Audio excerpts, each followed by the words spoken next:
Chapitre 48. Rappel sur la fin de l'église de Thyatire. Sainte Catherine de Sienne, cette grande mystique qui vécut vers la fin de l'église de Thyatire, reçut ces paroles de notre Seigneur Jésus-Christ. Je t'ai dit, quand mes ministres bien-aimés brillaient la perle précieuse de la justice. Maintenant, je te dis que des malheureux portent pour ornement l'injustice. Cette injustice procède et est inséparable de l'amour-propre.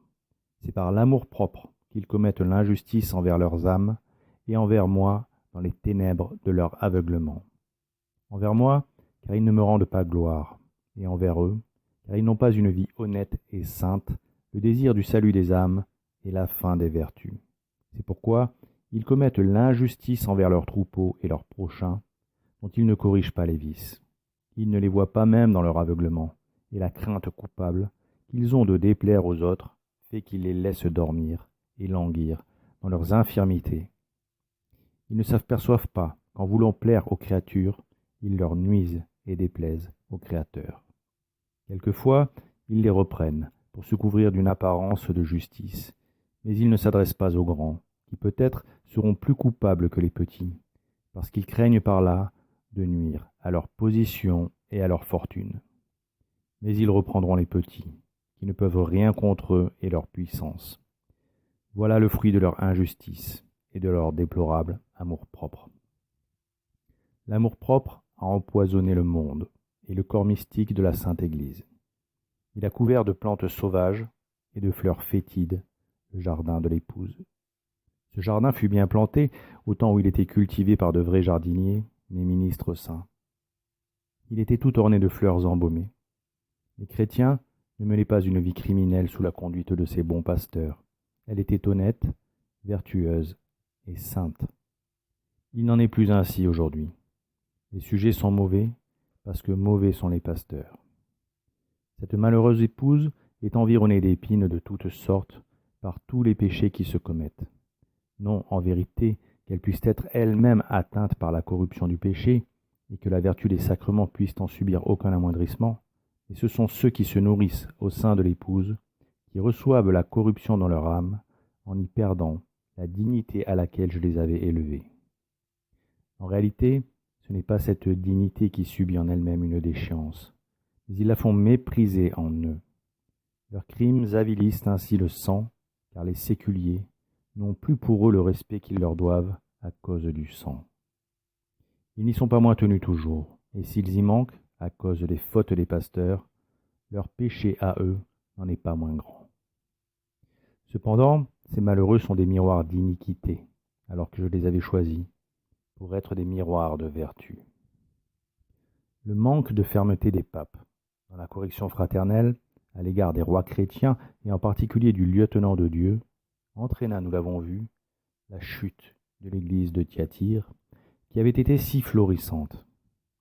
La discipline se relâcha, et la mollesse efféminée de l'autorité des successeurs de Boniface VIII, leur complaisance envers ceux qui ne faisaient aucun cas de l'enseignement de la bulle Unam Sanctam, marquèrent le début de la déliquescence de l'Église. L'attitude laxiste des vicaires du Christ leur fit lâcher l'autorité temporelle qui pourtant était de leur juridiction. La royauté sociale de notre Seigneur Jésus-Christ s'en trouva fortement ébranlée. Philippe le Bel, le lieutenant de Dieu qui avait trahi ses engagements sacrés, s'éteignit en 1314. Sa mission sacrée, il l'avait bafouée. Ses grands devoirs, il les avait oubliés. Pourtant, le jour où, par la grâce de Dieu, il avait été sacré roi de France, les prières du sacramentel lui avaient fait jurer de respecter sa mission. Il s'y était solennellement engagé devant Dieu, quand l'évêque de Reims lui avait demandé de prêter le serment suivant. Nous vous demandons de conserver les privilèges canoniques, les droits de la juridiction dont chacun de nous et les églises qui nous sont confiées sommes en possession, et de vous charger de notre défense comme un roi le doit dans son royaume à chaque évêque et à l'église commise à ses soins. À sa mort, le félon avait 3 fils. Sa descendance semblait assurée. Pourtant, en 1328, 14 années plus tard, sa lignée s'éteignit. Saint-Rémy avait mis en garde les rois de France. Si le roi était infidèle à sa mission et qu'il se retournait contre l'Église, la malédiction suivante tomberait, que ses jours soient abrégés et qu'un autre reçoive sa royauté. Le roi mourut accablé de remords, mais il reçut son châtiment. Sa lignée disparut. Et comme le crime du roi fut un crime national, et que tous les corps de l'État l'avaient approuvé, le peuple de France connut sans tarder la colère divine, avec la guerre de Cent Ans et son lot de misère. Quant au pape Boniface VIII, il continue à être calomnié, bien qu'aucun de ses successeurs ne l'ait désavoué. Pourtant, en 1605, 300 ans après sa mort, sous le pontificat de Paul V, son cercueil fut ouvert en présence d'un grand nombre de prélats et de seigneurs, pour le transporter à son nouveau tombeau, dans les souterrains de la basilique Saint-Pierre. Son corps entier se trouvait sans corruption et sans aucune plaie. Or, peu de catholiques reçoivent une telle grâce, et un tel fait se produit généralement pour attirer l'attention sur la sainteté du chrétien décédé. À cette époque, la société chrétienne était en pleine mutation. On l'a vu, un pape avait démissionné. Un autre avait eu maille à partir avec le roi de France, pourtant désigné comme lieutenant de Dieu. L'ordre des Templiers, qui était le pilier de la chrétienté des croisades, avait été dissous. La chevalerie, du moins ce qu'il en restait, était sur le point de s'éteindre. Les tactiques de combat évoluaient, et l'honneur désertait les champs de bataille. En France, c'était la consternation, et l'Europe, inquiète, avait les yeux rivés sur la fille aînée de l'Église. Il faut dire qu'en 14 ans, tous les descendants directs de Philippe le Bel étaient morts. En 1328, Philippe de Valois monta sur le trône de France, succédant à son cousin Charles IV. Ainsi, la descendance de Charles de Valois, qui avait mis son épée au service de sa sainteté Boniface VIII, remplaçait-elle celle de son frère Philippe le Bel, qui avait failli à sa mission. Philippe VI voyait grand. L'idée d'une nouvelle croisade l'anima dès le début de son règne. En 1330, il en parla au pape Jean XXII, qui l'écouta avec intérêt et bienveillance. Mais le roi devait aussi persuader l'ensemble des seigneurs et des rois d'Occident de le suivre. Il constata rapidement que l'enthousiasme pour une telle entreprise n'était pas de mise. Philippe parvint cependant à un accord avec les autres monarques. Une flotte capable d'embarquer 60 000 hommes serait rassemblée à Aigues-Mortes, Marseille et Narbonne. Elle voguerait vers l'Afrique au printemps 1334. Le pape Jean XXII accorda l'octroi de décimes ecclésiastiques pour financer la croisade. Les ambassadeurs négocièrent le passage des troupes dans les pays traversés. Une lettre de défi fut portée au sultan. Chypre et l'Arménie furent prévenus de l'arrivée prochaine des troupes croisées. Le pape nomma Philippe VI capitaine général des croisés.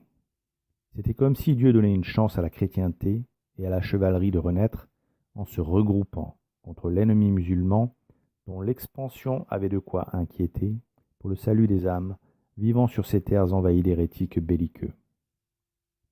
Mais le pape Jean XXII fut rappelé par Dieu, et son successeur Benoît XII refusa de continuer à verser les décimes ecclésiastiques. L'expédition fut retardée. Le nouveau pape constatait que la tension montait entre le royaume de France et le royaume anglais. En 1336, il tenta de réconcilier les monarques, mais Philippe VI ne voulait pas entendre parler d'autre chose que de la croisade différée. Aurait-elle lieu, et quand? Le pape n'était pas optimiste. Il pensait que les divisions de l'Occident mèneraient certainement cette croisade à l'échec. Et face à l'insistance de Philippe, le vendredi saint de 1336, il prêcha la croisade, tant il est vrai que l'Église s'inquiétait des progrès de l'islam en Méditerranée. Philippe VI reçut à nouveau la croix et partit inspecter la flotte à Marseille. Mais c'était sans compter sur le diable.